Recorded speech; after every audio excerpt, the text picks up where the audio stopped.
Somewhere on Earth is off to Brazil, the largest Latin American country, as vast as a continent. Far from Rio's famous beaches, there is another Brazil where the spirit of adventure and mystery still lingers on. Expedito and Raimondo are brothers. Their lives are inextricably linked to a legendary river, the Paraguaçu, and their boat, a saveiro, that looks like it's straight out of a swashbuckling adventure book. They earn their living with this sailboat. The Nordeste, further north near the equator, is one of Brazil's poorest regions. The Lençois de Maranhenses on the Atlantic coast is a bewitching sight. Only a few men live in this desert where time itself has evaporated, and the beauty of nature reigns supreme. Joyoson is right at home in the Lençois. Roy was born near New York.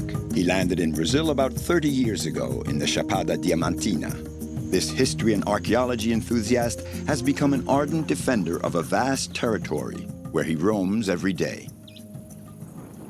I found my spot in the world. It's, I think everyone should look and try to find it. Some people are lucky. I was lucky. I found it.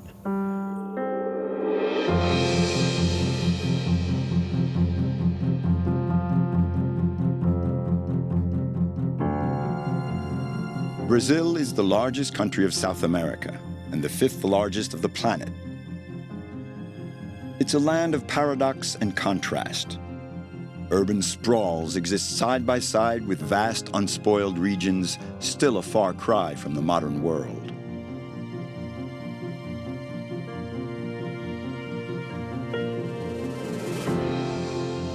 The forests and rivers are characteristic features of Brazil. When the Europeans discovered this new world, the majestic rivers were their gateways into the vast inland territories.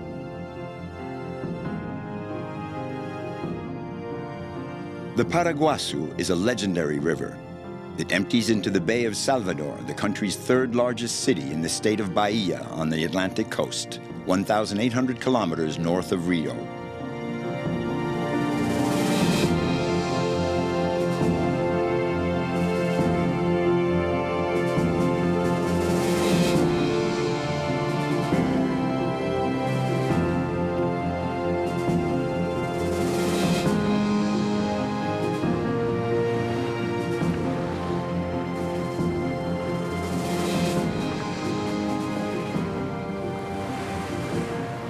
The Paraguaçu River is the home of the last saveiros. These boats are a part of the country's traditions and culture. They even say that the soul of the Brazilian people hovers over Bahia, above All Saints Bay.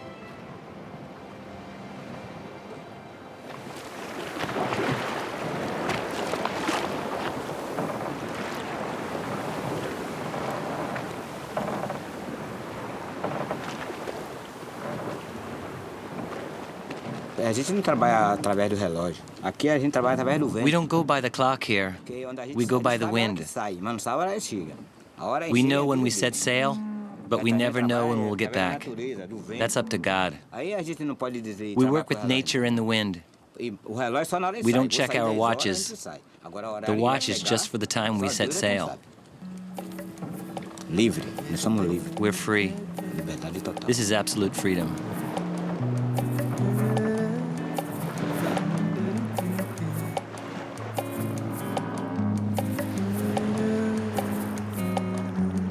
The saveiros sail the calm waters of the Paraguaçu and the vast Bay of Salvador. These boats are not made for the open sea, so they always hug the coastline.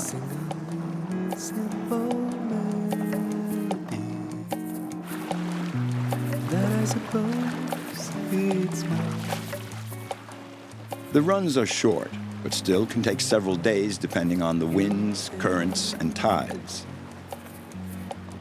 The saveiros ship all sorts of freight: sugarcane, fruit, crockery, sand. They may also carry passengers on the odd trip.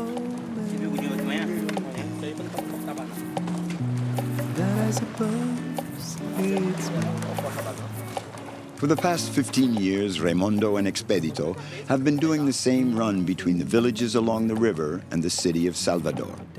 The two brothers are old hands at the saveiros, And when they're not working their boat, they live on an island in the bay. Eu prefiro até morar aqui, aí dentro. I'd rather live on the boat than in Salvador. It's true, the city is beautiful from a distance, but a lot less when you get closer. Pra mim é feio. I like to see it from out here, or on TV. Na televisão.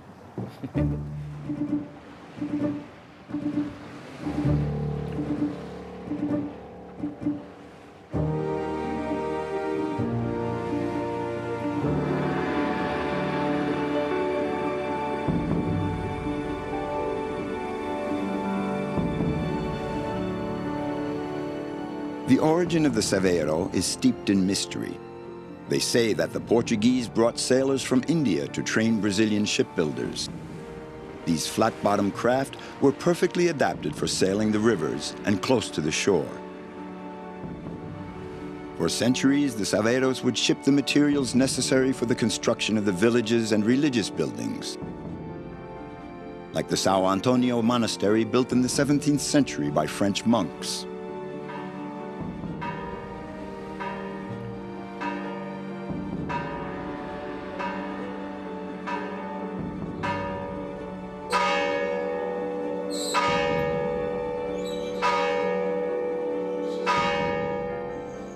The Franciscans established this mission on the river to convert the native populations. São Antonio is the country's second oldest Catholic church. When the monastery was being built, the Paraguaçu River was Brazil's major commercial artery.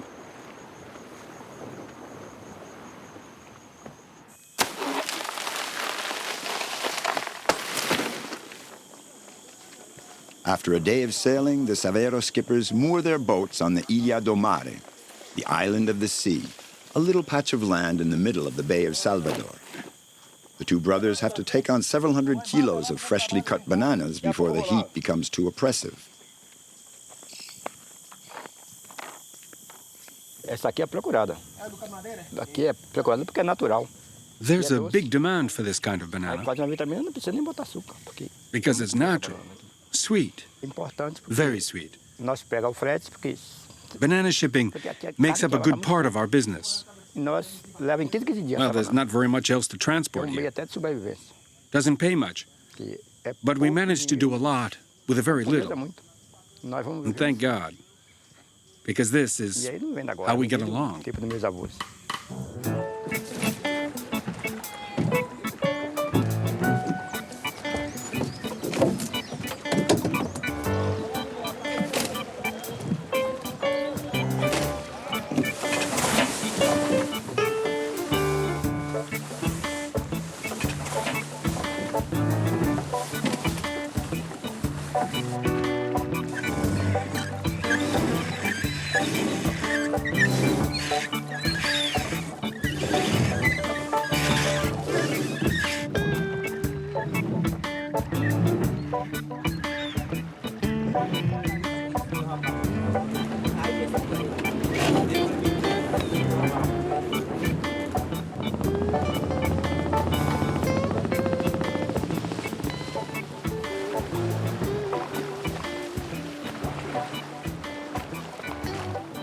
Desde uns 15 anos que eu viajo para aqui. I know this river very well. Devido ao tempo que eu I've viajo. been making this trip for 15 years.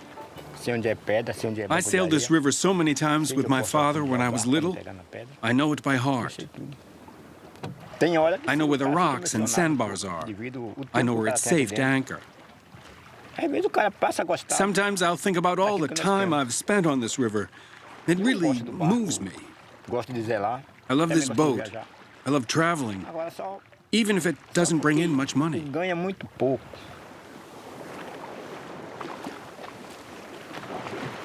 Times are tough for the saveiros.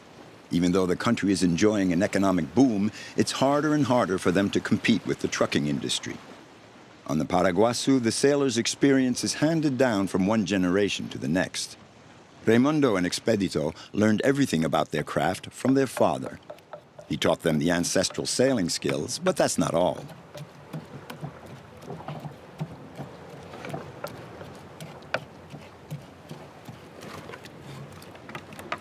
Esse é o mestre saveiro. Não souber If a cozinhar, saveiro ele skipper não doesn't come. know how to cook, he doesn't eat. 3 3 days at sea, 3 days without food, we'd get home with an empty belly, shriveled up, starving. de fome.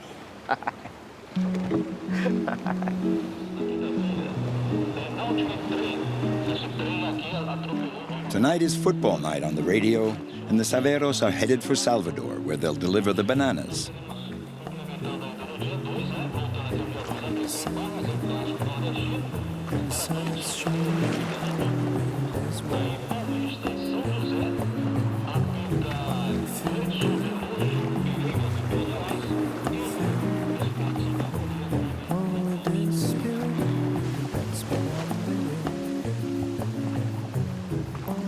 At dawn, the boat comes within sight of Salvador's skyscrapers, the world of the big city and the world of the sailors.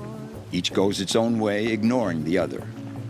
The little world of the saveiros lives on traditional beliefs and superstitions. Every time Expedito and Raimondo cross the bay, they place their fate in the hands of the goddess of the sea.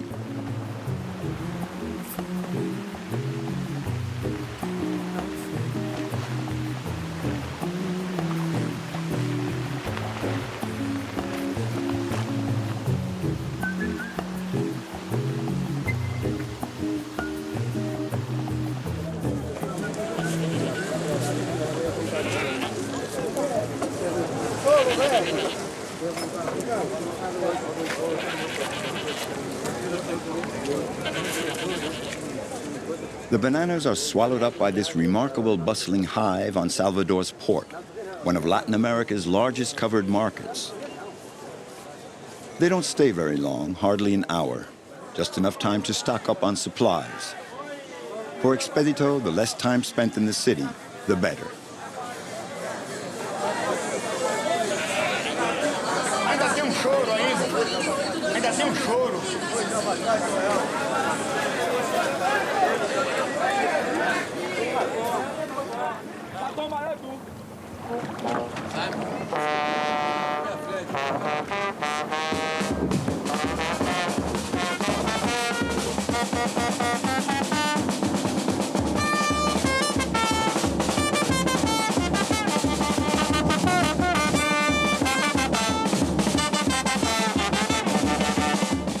Today, this 100-year-old boat is getting a second festive youth as a collective taxi.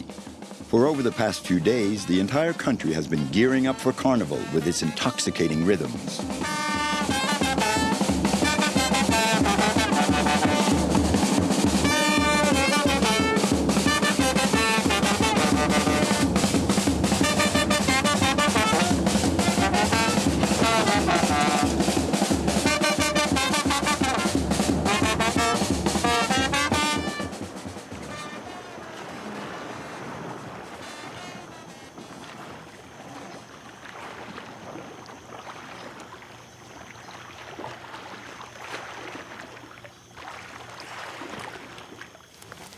Tá bom agora? Hello. Boa tarde. Ia dar uma palavrinha com o senhor. I've got a problem with the mast. É com outro The last one wasn't very good either. E aquele This caiu one no isn't meio, straight at ficou all. meio pé, sabe? Não tá It shifted, so it's tilted too far back, and the Saveiro is sluggish. The other mast had the same problem. It leant back. Por que o senhor ficou em Why terra? didn't you come sooner? Não veio logo cedo. Não, porque Because we've got this problem with the mast. né? Hoje. Porque já tinha feito. If you'd come sooner, it'd already be fixed. It's nothing. You come in here on a Saturday, it's my day with the kids. It's bad timing. You know how we Brazilians are. We'll do it on Monday. I'll take the mast off, cut it, do it the way you want. Faça o que vocês quiserem. Pronto. Pronto, não tem conversa. Rapaz, a costa, pra lá. Olha lá, tia, na costa, montar a costa. Meanwhile, they have to replace a faulty pulley, the only mechanical part of the boat. It's up at the top of the mast, at the top of a 12-meter tree trunk.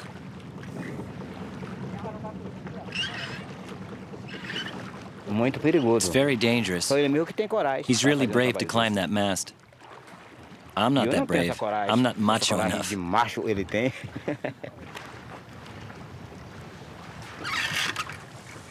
Luciano, fala ali, assim, batendo aqui, por causa disso, desceu. Just 2 shipyards in Brazil still build saveiros, and only about 10 of these boats are still sailing. Where the river meets the ocean is where the saveiro's fate is played out. Raimondo and Expedito live a simple life, following the whims of the wind, the current, and the sea.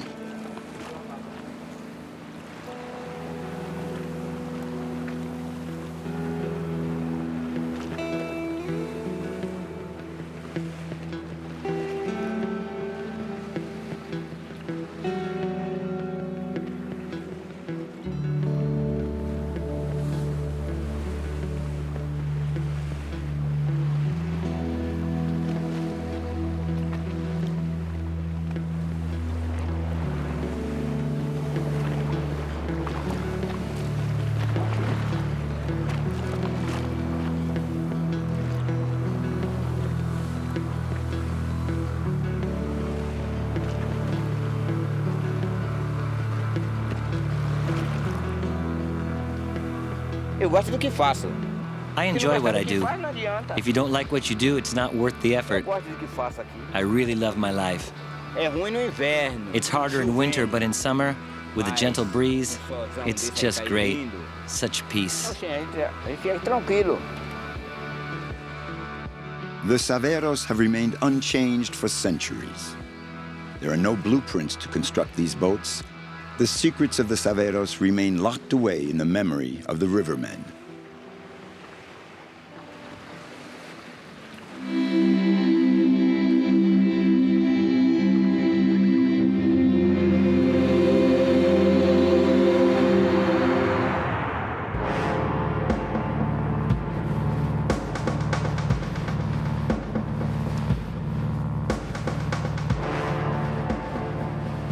A strange land. It looks like a desert that the rains have not abandoned. In the Lençois de Maranhenses, a mystical alchemy has blended everything together.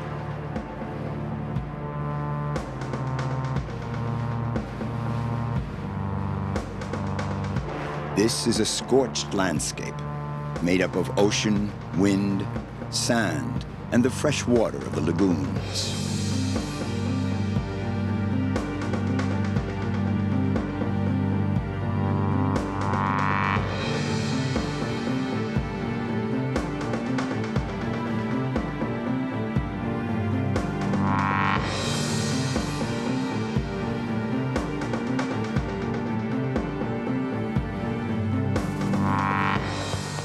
Joyoson is 25 years old.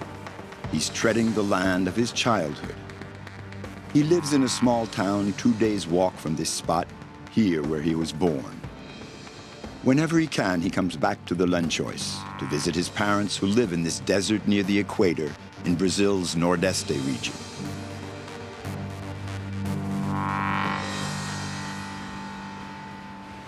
Eu gosto aqui mais porque eu fico com a liberdade, né, do que eu quero fazer. Here I'm free.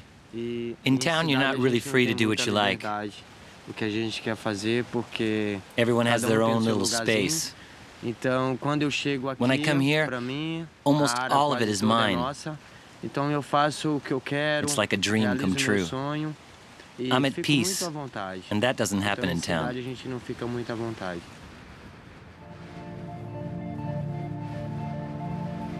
Before, there was no one living here.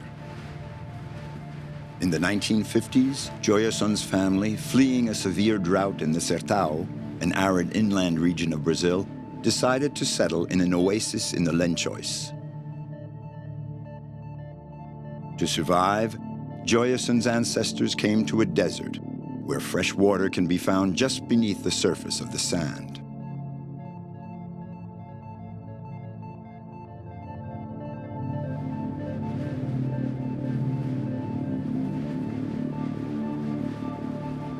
Joyoson is always glad to see his horse when he comes back.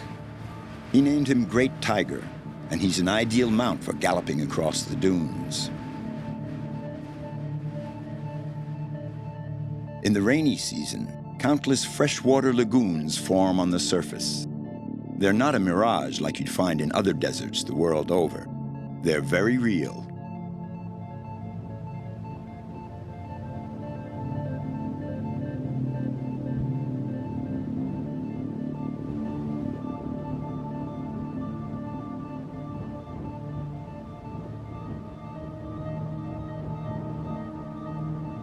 Lençóis means linen in Portuguese, and indeed, this white expanse looks like a sheet dried by the sun and buffeted by the wind.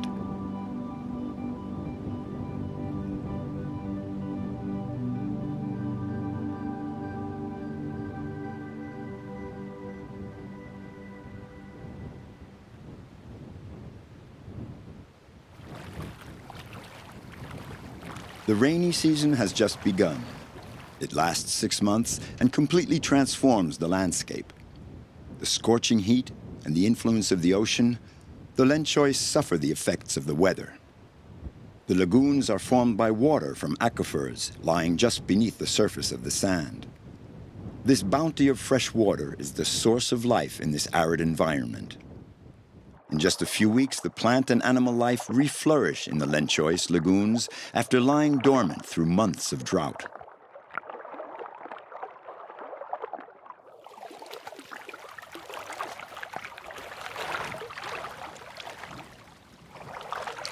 Olha, essa é uma pininga.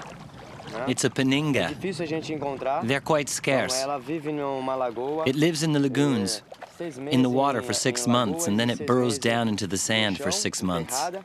Então ela é muito privilegiada, ela está It's lucky to be able to live like that in the lagoons. I protect them from the predators. I've always done that. I'm going to take this one and move it to a deeper lagoon because I think it's not doing too well here. Então é isso.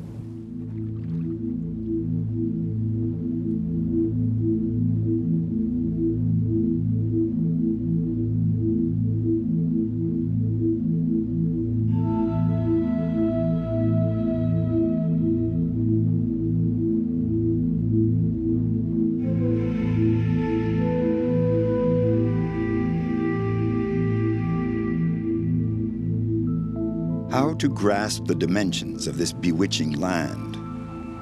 In this vast desert, distances are measured in days. Joyoson has learned to adapt to this environment where man-made time evaporates and one has to cling to life.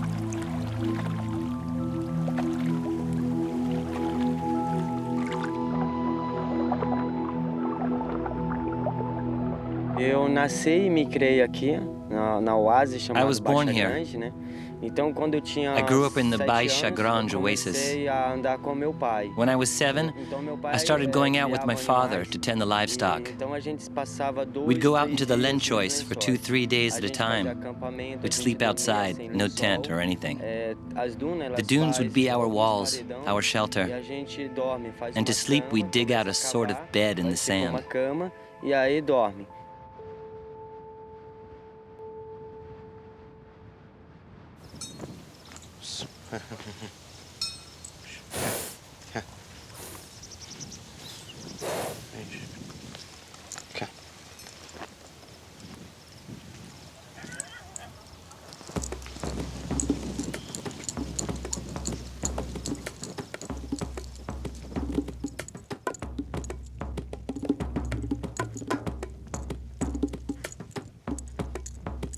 Joyoson is on his way to visit his community on the vast beaches that border the desert. During the rainy season, fishermen set up temporary encampments on the shore.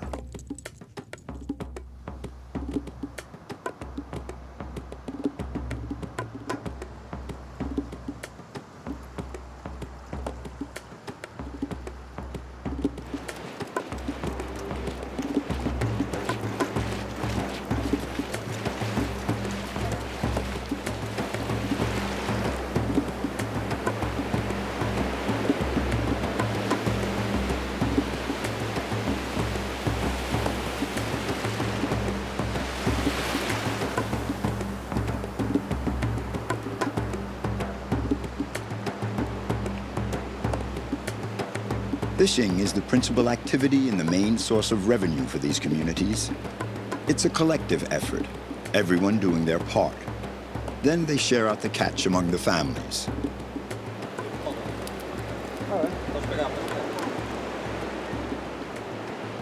Tem muito peixe, a gente está pegando. We got a lot of Vai pegar fish. muito mais. And we're going to catch even more. It's not always like this. It depends on the season.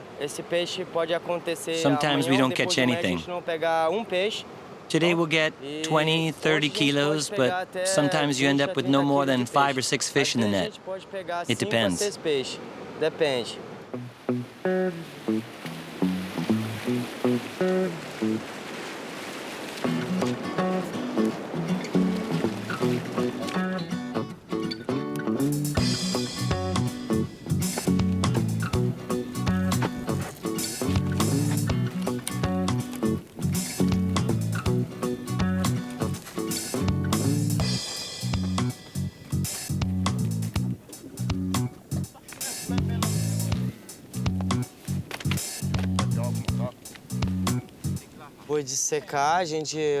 We dry them and then we sell them.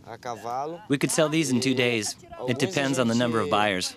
The fish we don't sell will allow us to get through the next 3 or 4 days before we go out fishing again. And that's how we manage.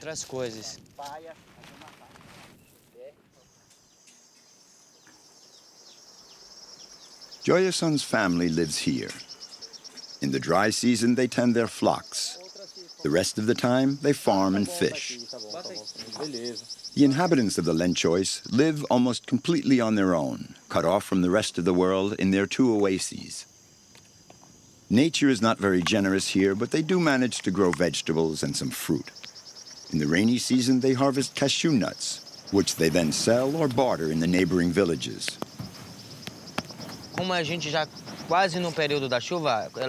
The cashew harvest begins with the rainy season. But since the shell is very fragile, the rain can ruin the nuts. If water gets inside, the nut rots and it's no good anymore. Out of 50 kilos of cashew nuts, we sometimes end up with no more than 20 kilos that are good. The rest gets damaged by the rain.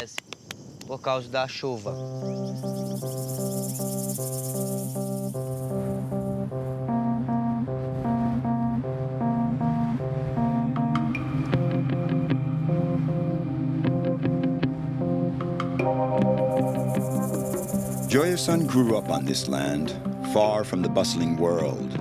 Here where nature and beauty are so much more imposing than man.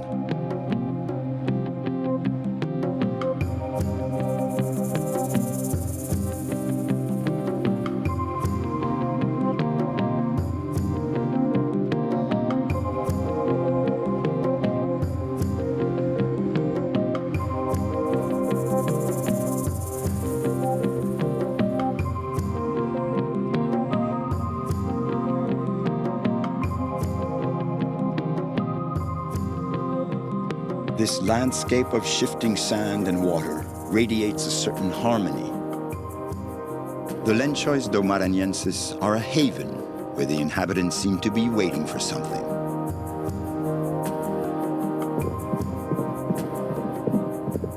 The Lençois possess a fascinating allure, tinted with colors of a voyage in counterpoint to every other place on Earth.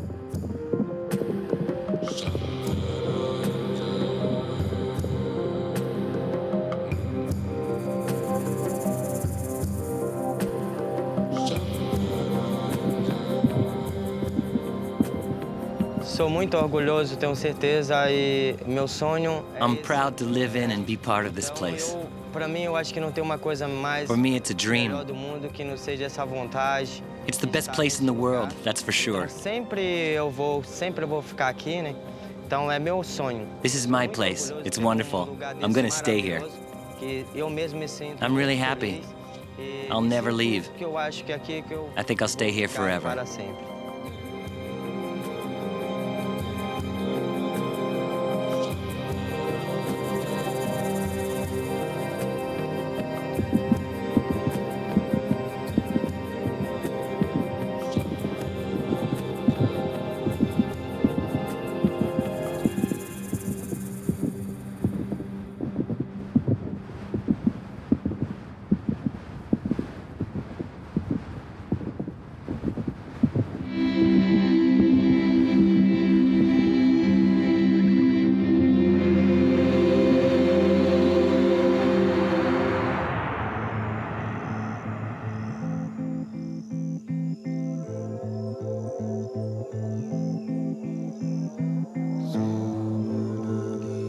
The Chapada Diamantina, situated less than 500 kilometers from the Atlantic coast, is a land of mountains, canyons, and wide open spaces. In the late 1970s, Roy was 30 years old and living in the United States, dreaming of adventure. Then he discovered Brazil. When I first came to the Chapada Diamantina, no one ever visited this place. There was no road up, no way to get here. And I said to myself, wow, I found it, this is the place. And it was just like love at first sight.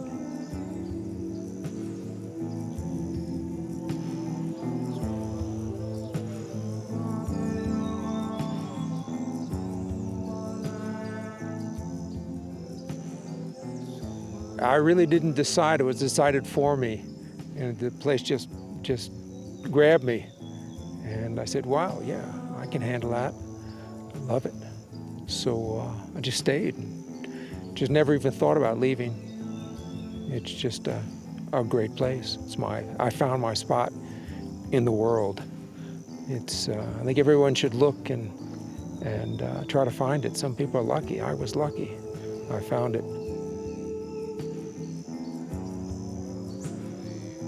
In the mid-19th century, the Chapada Diamantina was the scene of an incredible diamond rush.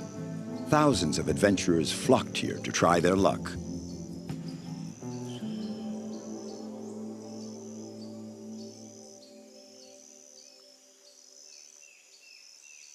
Roy is going to spend the night in the mountains, in an old diamond prospector's cabin. Roy fought intensely to protect the Chapada Diamantina. He campaigned for the region to be declared a natural reserve. Then in the 1980s, the Brazilian government decided to create a natural park. And since there has to be someone to manage it, Roy was quite naturally recruited for the job. Yeah, I said, well, it sounded like a really great thing, and it was interesting. But basically, they just gave me a .38 gun and a badge and a Jeep, and said, "Go get them, make a park." So I was director and the guard and the secretary and the driver. Was everything in one. It was only me. So out in the middle of 1,500 square kilometers of park. So I was a prophet in the wilderness.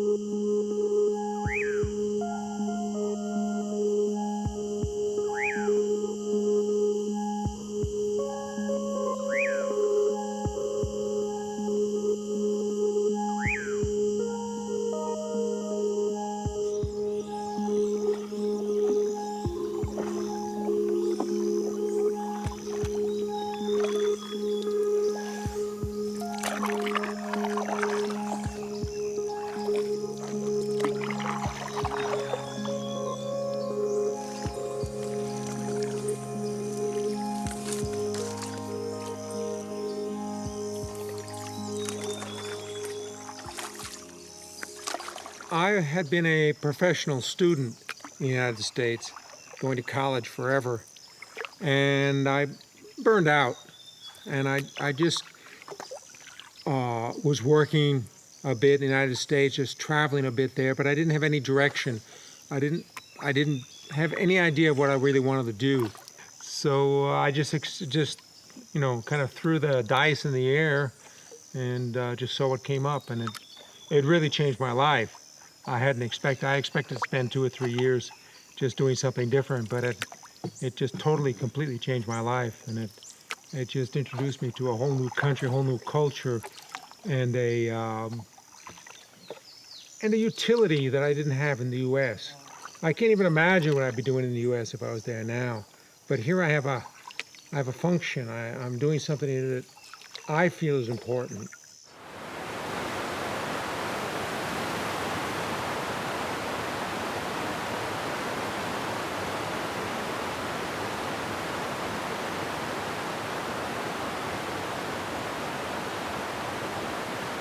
Every day, Roy hikes the trails of these mountains that nourish the dreams of thousands of diamond hunters and adventurers.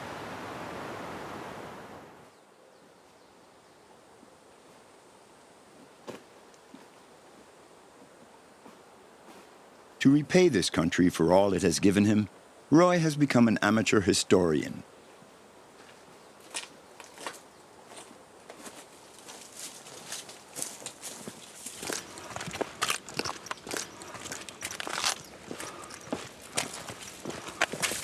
Now just to show you, this is it's an old mining structure here. It was a corrida.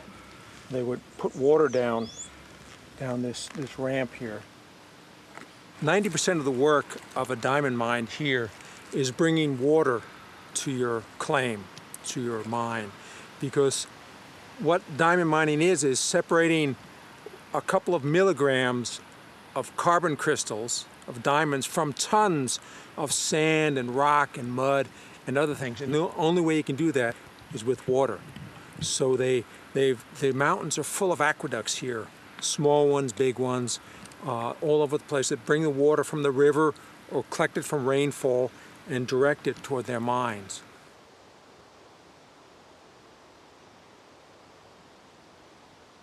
All those dreams of riches vanished along with the forests, but the forests will regrow. The precious gems swept along by the rivers are quite scarce now, and nature has reclaimed its own. The Chapada Diamantina has reverted to its wild state.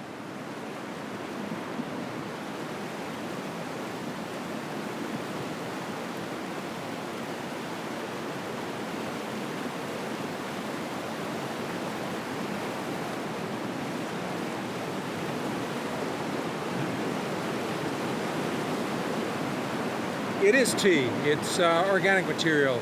It's not iron or anything like that. It's just the fallen leaves and trees and sticks from the vegetation that the rain just passes through them and picks up the color, just like tea. It is tea.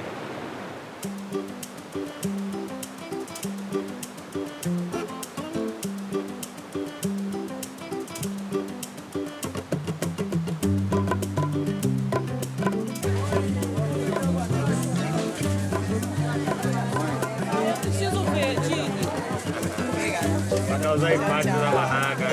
A filha da gata saindo da imagem. Todo tchau.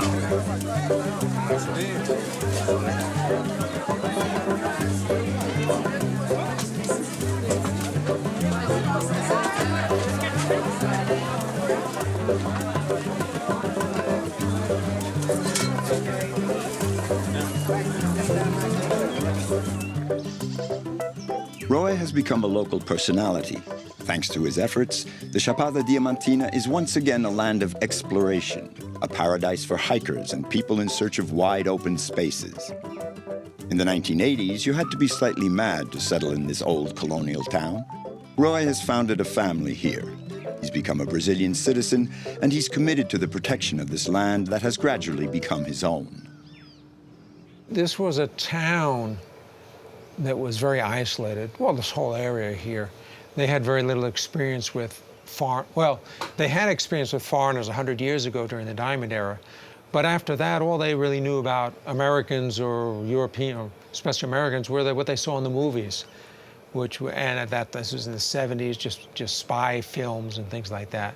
So they naturally assumed that all Americans were spies, and they couldn't imagine, they really couldn't imagine anyone living here because they just thought it was a nice place. They would say to me, literally, they would say, well, what do you want to live here for? We just want to get out. And I said, well, it's beautiful here. And they go, there's something else here, something else. Day after day, Roy puts pen to paper. He's drawing up maps to keep the memory of this land alive.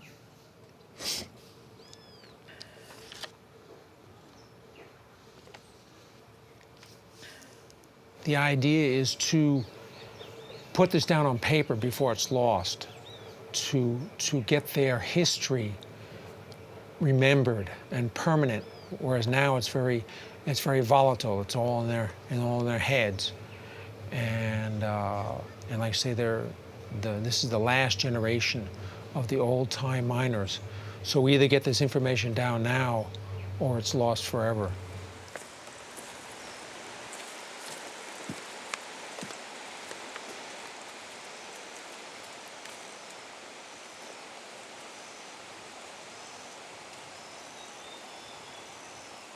Roy is now 62, and he still tirelessly hikes through the hills of the region. Today, Anicio, the oldest of the diamond hunters, is out walking with him. This old friend of Roy's is a precious witness, the living memory of the region.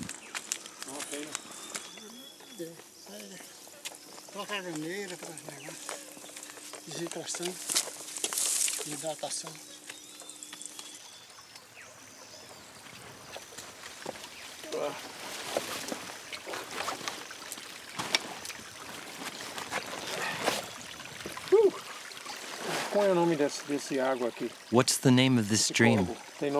Laborn. Why? It comes from Domingo Laborn. He came here with capangas, hired guns, outlaws, to kill Joao Cavao. Not many people know about that. These stories are in danger of disappearing. My children don't know them. And my grandchildren don't want to know. They say it's ancient history, like me. No, it's important. I'm not washed up yet. I'm still lucid. This is the last generation that lived in the mountains and we worked here and knew it intimately. So I'm just a scribe, but it's all depends on these guys. And the other half of my hobby is what I like to do is wander around the hills here and find all of the old ruins from the diamond mining. It's kind of like modern industrial archaeology. I love my way of life. I love to strike out into the forest, sleep on the stone or in the branches, like the garamperos. How old are you? 83. 83? How about that? I'm not the man I used to be, but I can still get around.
Lá pra dentro tem quarto aí. There's a chamber inside. You're sheltered in there. It's very big. Mas lá dentro não vai de jeito nenhum. Olha aí. Tem tocão aí pra dentro. É? This is a toca, a cave. The diamond hunters used it as a makeshift shelter. They'd live here for weeks on end. Wow, it's really neat. Oh, I need a light, though. Wow. Oh. These galleries wear a man down. Prospecting for diamonds means working in the damp. When you get over 40, you're finished. The stones are cold, you know.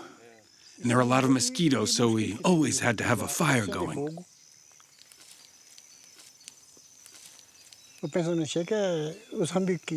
I think of all the others who used to live this life and who are now gone. I think about the past, the old-timers. Back then in the diamond sites, everyone would get together on Saturdays around a big pot of feijoada, and we'd all eat together.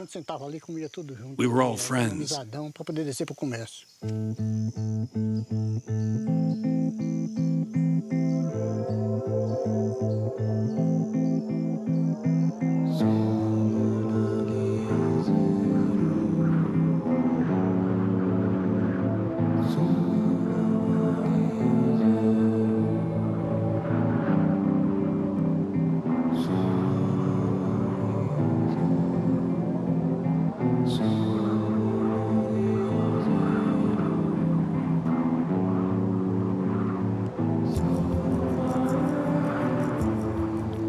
I'm good at finding things, so I would have really loved to have been a miner. When I first came here, that's all I ever did. Not mining, but I went out in the hills with the old miners and learned about the geology of the area, how they worked the mines, where they lived, how they lived. That's all I ever did here for years, was just walk around with the miners. It was kind of like watching the old black and white movies from my childhood in the far west with the miners and their lifestyle up in the hills.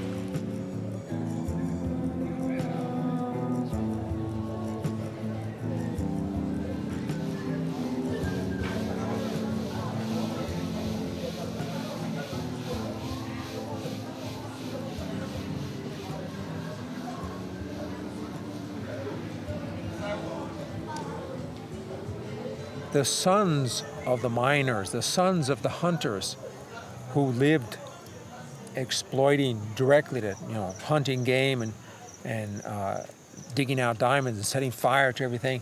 Now their sons are guides, and they're green, and they have taken on the banner of conservation and protection. So now their sons are putting out the fires and picking up the garbage and protecting nature. So in one generation, it turned 180 degrees from direct exploitation to indirect use and protection of the area. Every morning, Roy hikes the national park to feel the history of the Chapada Diamantina beneath his feet.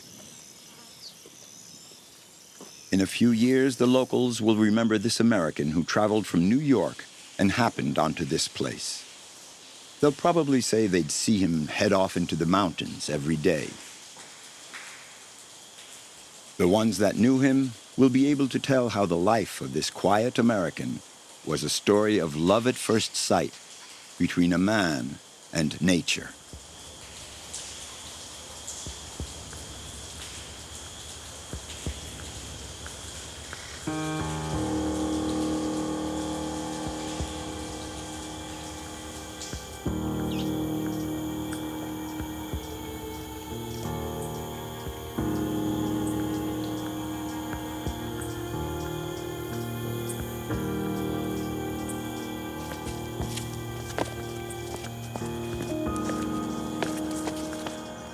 We could say the spirits of the hills welcome me, and I welcome them, and we have a good relationship.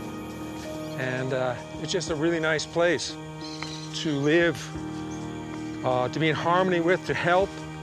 I do what I can to protect the hills, and the hills do what they can to protect me. So it's a pretty good relationship, all right? And just a really nice place. And I hope I can keep doing this.